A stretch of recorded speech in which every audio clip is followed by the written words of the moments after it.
Hello and welcome to Doncaster English Language School. In today's lesson we're going to be looking at auxiliary verbs. Question number 1, what's an auxiliary verb? With the present simple we usually use do and does. We usually use these words with questions, sometimes with positive sentences. We also have don't and doesn't. These are always used in negative sentences. Don't is do not, doesn't is does not. But when we speak, we usually say don't and doesn't.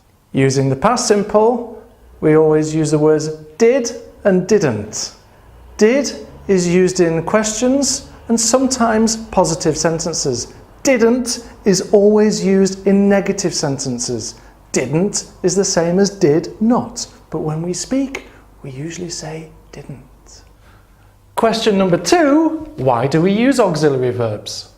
2 reasons. The first one, if we have a question or we have a negative sentence, then we use an auxiliary verb. Reason number 2 is if we have an important verb like live, speak, watch, listen, talk, then we have an auxiliary verb. Now, how do you know if it's an important verb? It's easy. If you cover the main verb, the important verb, and you say the question, where do you? No meaning.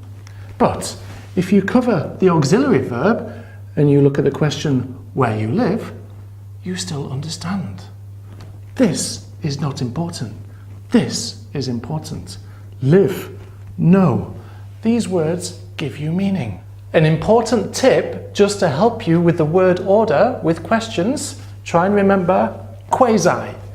QU for question word, A for auxiliary verb, S for subject, you, he, she, we, you, they, it, and I for verb infinitive. When you use the question with an auxiliary verb, when you use the negative with the auxiliary verb, don't have S here, don't have ED here, don't have ING here, just the verb infinitive. Now there are 2 things you need to think about when using auxiliary verbs in questions. The first one is sentence stress. Where do you live? Where do you live? Where did you live? Where did you live? It's difficult to hear this, okay? And we have what we call the schwa. That's Here it's easy to hear these words because they're important words. Where do you live? Where did you live? Okay. With this one, it's similar, sentence stress, important, but here we have a linking sound. Where does she live? Where does she live? And here, where does he live? Where does he live? Does she? Does he? Does she? Does he? A little difference. So next time you're speaking English, think carefully before you say this. It should be, I don't understand, and here, how do you spell it? Look at all the different sentences that you can use with auxiliary verbs. There are so many, and they're very easy to practice. Thank you for watching.